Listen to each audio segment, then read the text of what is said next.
Hello friends, today's topic is change in internal energy of a system.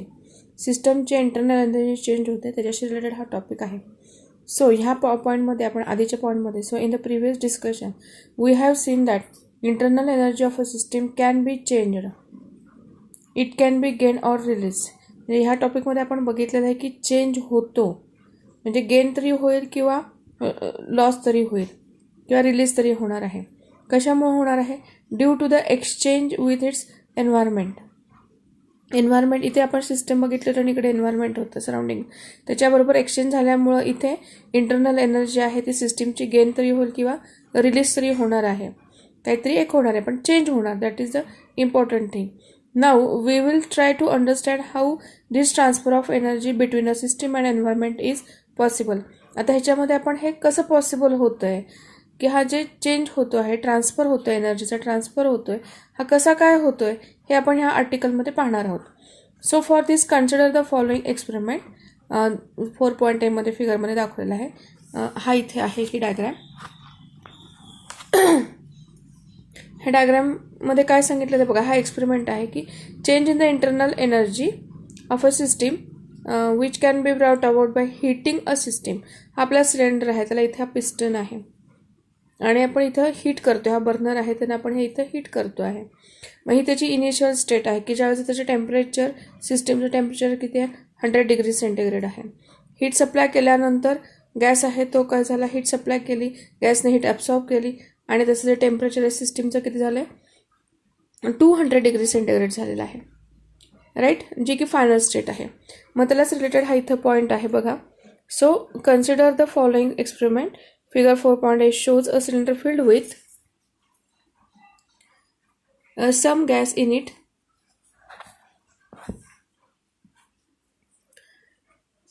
This cylinder is provided with a movable, massless and frictionless piston.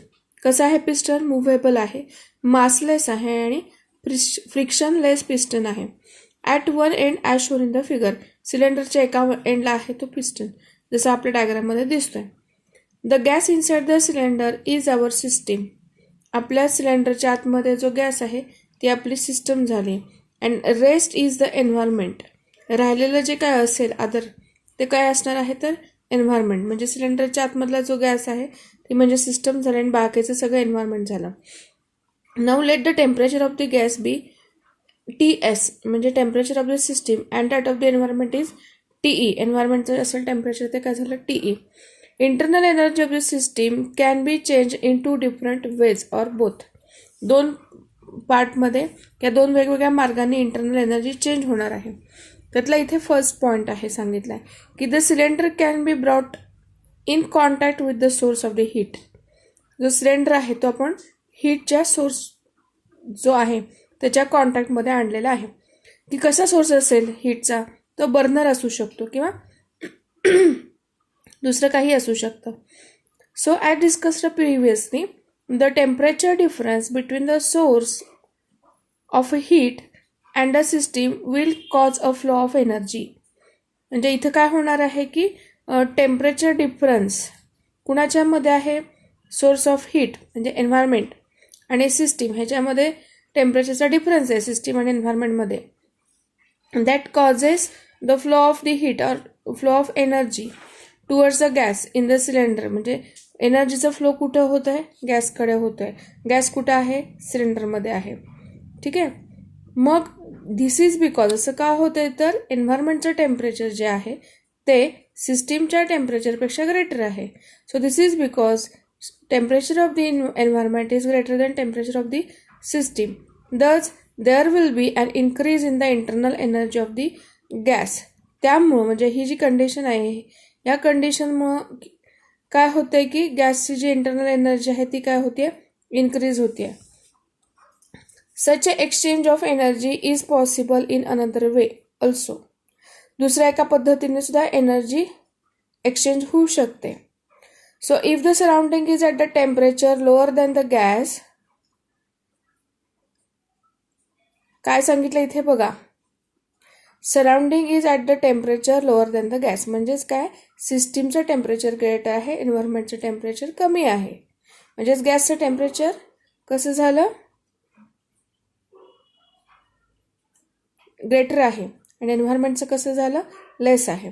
The gas will lose energy. अशी ज्यावेळेला situation होते त्यावेळेला gas काय करणार आहे, तर ती energy lost होणार आहे. कुठे जाणार आहे ती एनर्जी, एन्व्हायरमेंटमध्ये, आणि तो गॅस स्वतः काय होणार आहे, कुलिंग डाऊन होणार आहे. बघा काय होतंय. मग आता इथे बी फिगरमध्ये इथे दाखवलेलं आहे की इनिशियल स्टेटमध्ये टेम्परेचर किती, 100°C आहे. Work done on the gas झालेला आहे आणि इथे आता फायनल स्टेट झालेली आहे की टेम्परेचर पुन्हा इथे 200°C झालं. तर ह्या केसमध्ये काय होते बघा. So change in the internal energy of the system can be brought about by doing some work on the system. इथं काय झालेलं आहे, वर्क ऑन द सिस्टीम झालेलं आहे. आता ही सेकंड केस. द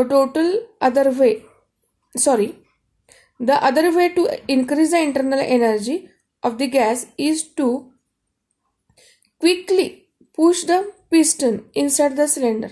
दुसऱ्या कुठल्या पद्धतीनं आहे इंटरनल एनर्जी चेंज करण्यासाठी किंवा इन्क्रीज करायची असेल तर काय करायचं आहे, हा पिस्टन जो आहे तो पटकन फास्टली एवढ्या डिस्टन्सनी पुश करायचा आहे इनसाइडमध्ये.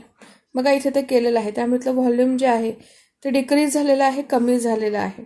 सो दॅट गॅस काय होणार आहे, तर कॉम्प्रेस्ड. गॅस कसा होणार आहे, कॉम्प्रेशन होणार आहे. जसं आता बी या डायग्राममध्ये आपण दाखवलं होतं, as shown in the diagram B. In this case we know that piston does some work on the gas. ह्या केसमध्ये काय होणार आहे की पिस्टन आहे तो गॅसवरती वर्क करणार आहे. कसं, in moving it through some distance. पिस्टनला स्मॉल डी एवढ्या डिस्टन्सने आपण मूव्ह करतोय. The gas gains energy and its temperature is increase. 100°चं 200 झालेलं होतं डायग्राममध्ये. तर त्यामुळे गॅस काय होणार आहे, एनर्जी गेन करणार आहे आणि त्याचं टेम्परेचर इन्क्रीज होणार आहे. On the other hand, if gas is pushes the piston, ह्याच्या उलटं किंवा ह्याच्या विरुद्ध जर गॅसनं पिस्टनला आउटसाईडला पिस्टनला बाहेर ढकललं तर गॅस काय होणार आहे, एक्सपांड होणार आहे. Some work is done by the gas. गॅसकडून वर्क होणार आहे and it loses some its energy and gets cooled down. म्हणजेच काय की जर गॅस कॉम्प्रेस झाला तर त्याची इंटरनल एनर्जी चेंज होणार आहे. कॉम्प्रेशनमध्ये त्याची टेम्परेचर राईज अप होणार आहे. गॅस आहे ती एनर्जी गेन करणार आहे आणि टेम्परेचर वाढणार आहे. आणि जर गॅसनी वर्क केलं म्हणजे पिस्टन आउटसाईडला पुश केलं तर गॅसचं एक्सपान्शन होणार आहे. Gas will work done on the surrounding होणार आहे. म्हणजे गॅस डज सम वर्क आणि मग gas itself loses some of its energy and itself gets cool down. हा इथं पॉईंट आपण बघितलेला आहे. Thus we see that the internal energy of the system can be change in 2 different ways. सिस्टीमची internal energy 2 वेगवेगळ्या पद्धतीनं change होते. पहिला एक म्हणजे हिटिंग इट, सेकंड म्हणजे doing some work on it. पहिलं म्हणजे काय आहे की सिस्टीमला आपण हीट करायचं तरी पण त्याची इंटरनल एनर्जी चेंज होणार आहे आणि दुसरं वर्क डन होणार आहे. The experiment we discussed just now can be carried out in very meticulous way so that we achieve the same change in temperature of the gas by both the methods. So मग ह्या एक्सपेरिमेंटचं conclusion काय निघतं आहे. So conclusion of this experiment leads to the very important principle of thermodynamics. कुठलं, तर it relates the work done on the system or by the system and change in the internal energy of the system. थर्मोडायनामिक्सचं एक important principle काय आहे की work done आणि change in internal energy ह्यांचं relation आहे. हे त्याच्याशी रिलेटेड प्रिन्सिपल इथं आपल्याला मिळतं. So both are related through the energy that is transferred to or by the system. म्हणजेच काय इथे एनर्जी ट्रान्सफर एकतर सिस्टीमकडे होईल किंवा बाय द सिस्टीम होईल. And the heat is involved in this process. Heat gain केली जाईल किंवा हीट रिलीज केली जाईल, काहीतरी एक प्रकार होणार. म्हणजेच this leads to the first law of thermodynamics. आणि मग फर्स्ट लॉ ऑफ थर्मोडायनामिक्स काय आहे तर तो आपण इथे नंतर बघायचा आहे.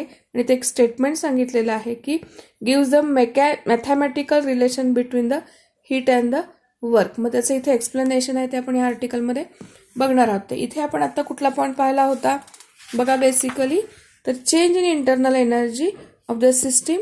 तर काय होतं, कसा होतो हीट दिल्यानंतर घेतल्यानंतर, हे आपण इथं ह्या टॉपिकमध्ये लर्न केलेलं आहे. Any suggestions please comment in the box. Thank you.